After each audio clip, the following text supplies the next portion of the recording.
시청자 여러분 안녕하십니까? 민주노총 뉴스 서재현입니다. 7월 29일 민주노총 뉴스 시작합니다. 유가가 리터당 2,000원대를 뚫고 더욱 치솟는 상황에서 정유사들이 역대급 수익을 기록하고 있습니다. 민주노총은 이에 횡재세를 도입하라고 촉구하고 나섰습니다. 코로나와 물가 폭등으로 인해 민중들의 삶은 절망으로 내몰리고 있습니다. 하지만 이 상황에서 이익을 보는 사람들이 있는데 바로 정유사들입니다. 지난해 국내 4대 정유사들의 영업이익이 무려 7조 원대를 기록했습니다. 올해 1분기만 해도 4조 8천억 원의 영업이익을 올렸습니다. 민주노총은 이처럼 국가적 재난 상황에서 초과이윤을 얻은 기업들에 대해 횡재세 도입을 촉구하는 기자회견을 25일 GS칼텍스 본사 앞에서 진행했습니다. 노동자들에게 뿐만 아니라 국민들에게 재벌사들이 유례없는 수익을 거둔 이 재원을 분배해서 모두가 고통을 분담하고 새로운 미래를 설계할 수 있도록 나아가자는 것이 우리의 요구입니다. 오늘을 시작으로 해서 재벌 정유사들의 초과이윤을 환수하는 횡재세 도입을 위한 투쟁을 이어나갈 것입니다. 다른 나라들은 횡재세를 도입하거나 추진 중입니다. 영국은 5월부터 석유가스 업체에 한시적으로 25%의 초과 이윤세를 부과하고 있습니다. 이탈리아와 헝가리, 스페인 등에서도 비슷한 수준의 세금을 부과합니다. 미국에선 석유회사가 추가로 20%의 세금을 내는 법안을 추진 중입니다. 한편 민주노총은 이번 기자회견을 시작으로 횡재세 도입을 위해 적극적으로 나설 계획입니다. 횡재세로 초과이윤을 환수하여 불평등 해소와 재난 극복을 위한 재원으로 사용할 수 있도록 해야 합니다. 이번에는 기쁜 소식을 전해드립니다. 50일 동안 투쟁 중이었던 광주 전남 지역의 배전작업 노동자들의 승리 소식입니다. 투쟁하면서 고국농성과 한전정권농성까지 병행했는데요. 그들이 파업했던 이유가 무엇인지 광주 현장으로 가보겠습니다. 배전 작업을 하는 전기 노동자들이 7월 27일 한국전력 광주 전남본부 앞에서 결의대회를 진행했습니다. 이들은 한국전력본사 앞에서 불법 하도급 근절, 전국 평균 임금 보장, 학예요구 휴가, 3회 보장 등을 요구하며 농성을 해왔습니다. 7월 25일부터는 전기 노동자들이 한전 광주 전남본부 로비에서 점거 농성을 했습니다. 50일간의 투쟁 끝에 얻은 값진 승리였습니다. 그동안 6차례에 걸쳐 협상을 진행했고 지방노동위원회 2차례에 걸쳐 조정을 받았습니다. 그렇지만 지방노동위에서조차 최종 결렬돼서 총파업에 이르게 됐습니다. 그래서 지금까지 우리 광주 전남 전기지부 조합원 동지들이 흔들림 없이 줄기차게 끝까지 싸워보자, 전진하자, 이런 각오로 오늘까지 오게 됐습니다. 배전 노동자들 중 광주 전남 지역의 노동자들의 임금은 전국 최하위 수준입니다.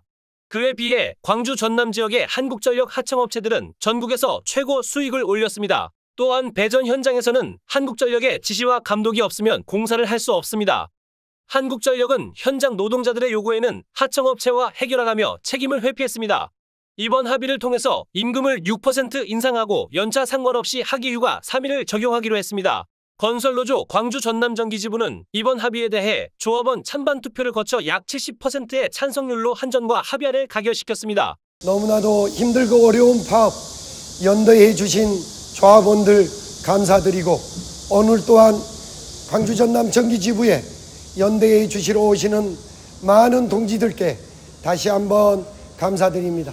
또한 앞으로 전기지부에서 많은 파업에 적극적으로 연대투쟁하겠다는 게 지금의 저의 느낌입니다. 앞으로 많은 파업에 동참하겠습니다. 민주노총 뉴스에서는 지난주와 이번 주 하반기 민주노총 민생노동 6대 요구에 대해 이정희 정책실장님과의 대담을 통해 자세히 알아보고 있습니다. 지난주에 이어 이정희 정책실장님 나와주셨습니다. 실장님 안녕하십니까? 네, 반갑습니다. 네, 이번 주에는 6대 요구 중 노동 관련 3대 요구를 설명하려고 합니다. 민주노총은 그간 노동 관련 사안에 대해 수많은 투쟁을 해왔습니다. 이번 7.7 중앙위에서 통과된 자료를 보니까 3대 요구 주제가 노동계약 중단, 차별 없는 노동권 보장, 질 좋은 일자리 보장인데 맞나요? 네, 맞습니다. 어떤 기준으로 이 세 가지 요구가 선정된 것인지 궁금합니다. 답변 부탁드리겠습니다. 차별 없는 노동권 보장 그리고 질 좋은 일자리 보장은 불평등 처지 청산을 위해서 민주노총이 작년부터 일관되게 요구해 왔던 내용입니다. 그리고 여기에 윤석열 정권이 등장하고 난 이후에 추진하고 있는 노동계약 중단을 추가해서 노동 관련 3대 요구로 제기하고 있는 것입니다. 네, 그렇습니다. 첫 번째 주제는 노동계약입니다. 윤석열 정부가 말하는 92시간 관련해서 논란이 있었는데요. 임금 체계를 어떻게 바꾸겠다는 것인지, 그리고 윤석열 정부도 후보 시절에 일주일에 120시간이라도 바짝 일하고 이후에 마음껏 쉴 수 있어야 한다고 했는데 이런 것에 대해서도 어떤 생각이 있으신지요? 노동시간 유연화와 관련해서는 일주일에 12시간의 연장 노동을 허용해서 현재 52시간까지 노동할 수 있도록 한 현행 규정을 바꿔서 월간 단위로 정산을 해서 주 단위로는 92시간까지 일을 할 수 있도록 허용하겠다는 것입니다. 그렇게 되면 결국 일요일까지 포함해서 주 7일 동안 13시간씩 일해야 된다는 건데 뭐 출퇴근 시간을 고려하면 15시간을 실제로 일을 하게 되는 겁니다. 살인적인 노동이라고 할 수 있겠죠. 그렇죠. 그리고 임금 체계와 관련해서는 현재 공공부문과 대공장 정규직 경우에 보편적으로 연공급, 호봉급 임금 체계가 되고 있는데 이거를 직무 성과급으로 바꾸겠다는 겁니다. 그런데 비정규직이나 중소영세사업장의 경우에는 연공급이 아니라 임금 체계가 없거나 또는 근속연수가 오래되어도 최저임금 수준만을 받고 있는 것이 현실입니다. 네, 그렇군요. 직무 성과급 제도, 얼핏 보면 열심히 한 만큼 받는다는 것이 굉장히 합리적으로 보이기도 한데 어떤 문제가 내재되어 있을까요? 직무 성과급 제도가 합리적으로 되려면 직무와 성과에 대한 평가 기준이 객관적으로 보장돼야 됩니다. 그런데 우리나라의 경우에 사용자의 자의적 판단과 노동자에 대한 압력 수단이 될 가능성이 높습니다. 직무와 성과에 대한 합리적인 기준 설정과 노동자의 참여를 보장하는 것이 제도 도입의 전제 조건입니다. 네. 그럼 두 번째 주제입니다. 차별 없는 노동권을 보장하는 것인데요. 민주노총이 원하는 차별 없는 노동권 과연 뭘까요? 근로기준법상 대표적인 차별은 5인 미만 사업장과 단시간 노동자에 대한 차별입니다. 5인 미만 사업장 노동자의 경우에는 해고 제한이나 그다음에 휴일 수당, 그다음에 연장 수당, 그다음에 연차 휴가 이런 것들이 적용이 되지 않습니다. 그리고 주 15시간 미만의 초단시간 노동자의 경우에는 유급휴일과 연차 휴가가 보장되지 않습니다. 5인 미만 사업장 노동자들은 근로기준법뿐만이 아니라 중대재해처벌법이나 또는 직장 내 괴롭힘 또는 공휴일 대체휴일 이런 법 적용도 되지 않고 있습니다. 그래서 근로기준법 11조와 18조 단시간 근로자의 근로조건입니다. 이것을 개정해서 350만의 5인 미만 사업장 노동자와 150만 명의 초단시간 노동자에 대한 차별을 없애야 됩니다. 그리고 특수고용, 플랫폼, 간접고용 노동자의 노조할 권리는 이번에 대우조선 하청 노동자 투쟁에서 극명하게 그 필요성이 제기됐습니다. 하청 노동자들의 처우를 개선하기 위해서는 실질적인 권한을 가지고 있는 원청이 교섭에 나와야 되는데 원청은 법적 책임이 없다는 이유로 교섭을 해태했습니다. 그래서 하청 노동자의 처우 개선이 장기화될 수밖에 없고 아주 극한적인 투쟁을 할 수밖에 없는 상황입니다. 네, 그렇군요. 설명 잘 들었습니다. 이어서 질문 드리겠습니다. 교원 공무원들은 지금 정당 가입도 할 수 없는 등 노동 기본권과 정치 기본권을 보장받지 못하고 있죠. 이로 인해 발생되는 피해는 또 무엇인지, 또 이렇게 교원 공무원이 노동 기본권과 정치 기본권이 보장되지 않는 나라는 또 우리나라 말고도 있는지 궁금합니다. 노동 기본권과 정치 기본권은 민주주의 국가에서 시민권의 핵심적인 내용입니다. 자신의 권리를 지키고 확대하기 위해서는 이 두 가지 기본권이 보장돼야 됩니다. 그래서 OECD 국가에서는 교사 공무원이라고 할지라도 대부분 노동 기본권이 보장되고 특히 정치 기본권과 관련해서는 OECD 국가 중에서 보장하지 않고 있는 나라가 한 군데도 없습니다. 교사와 공무원의 노동 기본권과 정치 기본권을 제한한 이유는 과거 독재 정권 하에서 이들을 권력의 신으로 만들기 위해서였습니다. 민주화된 조건에서는 당연히 두 가지 권리가 보장돼야 됩니다. 예를 들어서 지난번에 세월호 사건 당시에 제자들의 죽음에 항의하는 교사들의 시국선언이 불법으로 매도되었습니다. 그리고 오늘 정권의 부당한 간섭, 네. 공무원들에 대한 간섭, 경찰 장악 이런 것에 항의하는 것에 대해서 불법으로 매도하고 있습니다. 네, 그렇군요. 네, 마지막 주제입니다. 질 좋은 일자리 보장.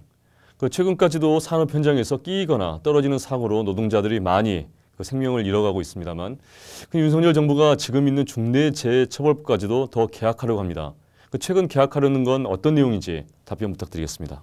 윤석열 정부가 추진하는 개혁의 핵심 내용은 경영 책임자의 의무를 명확히 한다라는 취지로 안전관리 인정기관의 인정을 받으면 사고가 발생하더라도 경영 책임자의 처벌을 면제할 수 있다 이런 겁니다. 이는 이제 기업의 안전보건 확보 의무를 면제해서 중대재해를 결과적으로 방치하고 조장하는 결과를 가져오게 됩니다. 네, 다음 질문입니다. 코로나가 크게 확산되면서 의료 노동자들과 돌봄 노동자들에 대한 필요성이 굉장히 높아졌죠. 그런데 이들의 처우가 특히 돌봄 노동자들의 처우가 매우 열악해서 개선해야 된다라는 의견들이 굉장히 많이 또 노출되었습니다. 최근 코로나가 재확산되는 조짐을 보이면서 다시 이 문제가 화두로 떠오를 텐데 어떤 생각들을 갖고 계시는지. 우선 의료와 돌봄은 돈벌이 수단이 아니라 사람들의 삶의 질을 보장하고 공공성에 기초해야 된다라고 하는 것을 사회적 원칙으로 확인할 필요가 있습니다. 그리고 여기에 종사하는 노동자들의 처우 개선이 전제돼야 됩니다. 특히 돌봄 노동자의 경우에 대부분 영세한 민간기업에서 최저임금 수준의 임금을 받고 있습니다. 임금 수준이 낮을 뿐만 아니라 고용도 불안정하고 노동 강도 또한 매우 높아서 질 높은 돌봄 서비스를 기대할 수가 없습니다.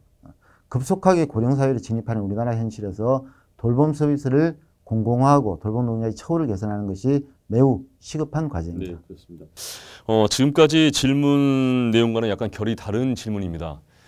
민노총 투쟁 기사나 영상이 뜰 때마다 아주 굉장히 자주 등장하는 댓글이 있는데 우리 실장님께서도 그걸 보셨는지 모르겠습니다. 니네가 회사 차려서 다 알아서 하지 왜 애꿎은 기업들에게 그러냐 뭐 이런 식의 댓글들인데 우리 실장님 어떻게 보고 계십니까? 예, 저도 많이 보고 있는데요. 네. 이런 식의 주장은 우리나라에서 기업 경영자들이 개인적 자질이 높고 그리고 혁신적 아이디어나 또는 헌신적인 노력을 통해서 기업을 성장시켜 왔다는 것을 전제로 하고 있습니다. 그런데 모두들 알다시피 현대자동차나 삼성전자나 이런 데서 정경유착이나 불법 승계, 일감 몰아주기를 통해서 재벌 2세, 3세들이 경영권을 승계했습니다. 그리고 부당하게 사회적으로 형성된 부를 개인이 취하는 방식으로 성장해 왔습니다. 지금 전 세계적으로 ESG 경영이라고 해서 환경이나 또는 기업의 사회적 책임, 그다음 기업 지배구조의 민주화 이런 부분들이 화두로 되고 있고 기업에게도 사회적 책임이 좀 더 강조되고 있는 현실입니다. 네, 그렇다면 지금 말씀들을 많이 나누고 있는데 이 노동 3대 요구를 윤석열 정부가 들어주려면 우리 민주노총이 가장 먼저 해야 할 것은 무엇일까요? 윤석열 정부가 민주노총의 3대 요구를 스스로 들어줄 리는 없을 겁니다. 네, 그렇죠. 예, 그래서 들어줄 수밖에 없는 또는 강제하는 그런 사회정치적 환경을 만들어내야 됩니다. 대우조선 하청 노동자들의 투쟁이 위대한 것은 정말 어려운 조건이었지만 결사적인 각오로 투쟁을 벌여서 조선소 하청 노동자들의 상황을 사회적으로 쟁점화해내고 또 이후 투쟁의 정당성을 확보해낸 것입니다. 비록 요구했던 만큼의 임금 인상을 쟁취하지 못했지만 대다수 국민들에게 조선소 비정규직 노동자들이 얼마나 열악하게 살고 있는가 이런 것들을 광범위하게 알려냈습니다. 그래서 민주노총도 마찬가지로 다양한 방식의 선정과 투쟁을 통해서 노동권 3대 요구를 쟁점화해내고 노동자와 국민 여론을 통해서 정부와 국회를 압박해 나가야 됩니다. 네, 그렇습니다. 지난주부터 지금까지 민생노동 6대 요구에 대해 2주간 이야기를 나누고 있습니다. 이 뉴스를 보고 계실 시청자분들께 우리 정치인님께서 당부하고 싶은 내용이 있으시면 말씀해 주시길 부탁드리겠습니다. 윤석열 정부는 대우조선 하청 노동자 투쟁이 마무리된 후에 형식적으로라도 비정규직 처우 개선을 위해서 이렇게 하겠다라는 말을 단 한마디도 하지 않았습니다. 법과 원칙에 따라서 하청 노동자를 탄압하겠다 이런 말만 했습니다. 윤석열 정부 하에서는 경찰들도 정권의 일방통행에 침묵하지 않고 들고 일어나고 있습니다. 노동자 권리를 쟁취하기 위해서 자신감을 가지고 국민과 함께 국민의 선두에 서서 투쟁해 나갑시다. 네, 좋은 말씀 감사합니다. 네, 지금까지 민생노동 6대 요구에 대해서 자세한 설명해 주신 이정희 정책기자님께 감사의 말씀드립니다. 수고하셨습니다. 네, 감사합니다. 네. 대우조선 하청 노동자들의 투쟁은 끝이 났지만 그 여파는 계속되고 있습니다. 이정식 고용노동부 장관이 조선업 인력난 해소를 위해 이주 노동자 활용 등을 골자로 하는 방안을 내놓았습니다. 이 과정에서 조선소 하청 노동자들의 투쟁을 불법으로 규정하며 법과 원칙을 들먹였습니다. 조선업 인력난이 정말 이주 노동자를 현장에 투입하면 해결될 수 있는 것인지, 근본적인 해결 방안도 아니고 오히려 이 발언은 이주 노동자는 저임금 노동자라는 인식에 기초한 차별적 발언입니다. 진작부터 고용노동부가 나서서 가장 힘든 현장에서 가장 위험한 일을 하는 이 숙련공들의 처지를 진심으로 생각하고 대책을 마련했다면 어땠을까요? 어떤 이유에서든 누군가가 억울하게 희생당하거나 피해보는 일은 없어야만 합니다. 재벌과 대기업의 이익에만 골몰하는 정부의 태도, 민주노총의 투쟁이 그 어느 때보다 중요한 시기입니다. 7월 29일 민주노총 뉴스 마치겠습니다. 시청해주신 여러분 고맙습니다.